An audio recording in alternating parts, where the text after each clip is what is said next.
رسول اللہ صلی اللہ علیہ وسلم کی ایک حدیث ہے جس کا مفہوم ہے کہ اگر لوگوں کو نماز کے فائدے کا اور امپورٹنس کا پتہ چل جائے تو دنیا میں کوئی شخص بھی نہ ماننے والا نہ رہے. یہ اتنی ضروری ہے. اور نماز دراصل اللہ کی یاد ہے.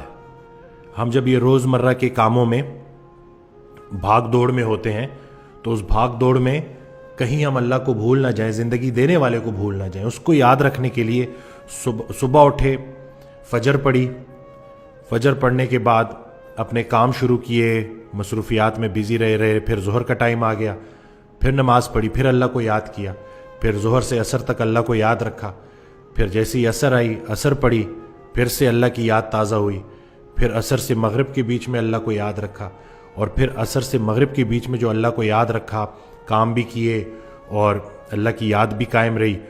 پھر جب مغرب آئی تو مغرب میں پھر وہ یاد تازہ کر لی, پھر عشاء پڑھی اور عشاء کے بعد باوضو سو گئے.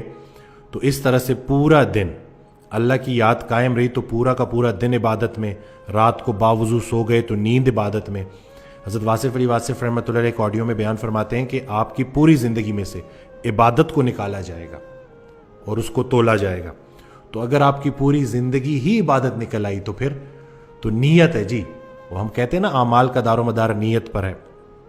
تو ہم جب نماز پڑھتے ہیں نا تو نماز کی جو مقصد ہے وہ اللہ کی یاد ہے.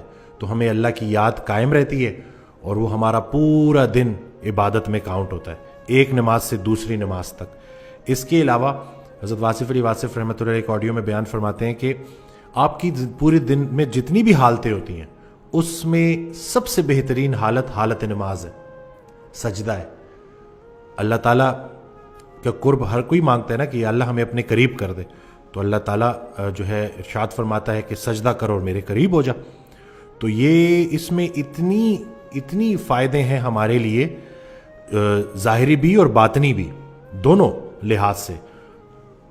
تو ہم اگر ان باتوں پہ عمل کرنا شروع کر دیں گے اور ہماری پوری زندگی ہی عبادت میں شمار ہونا شروع ہو جائے گی, تو یہ جو دل کا سکون ہے نا, یہ دنیا کی بہت بڑی سب سے بڑی دولت ہے جو دل کا سکون ہے, اور وہ آپ کو اللہ کی یاد کے بغیر مل نہیں سکتا.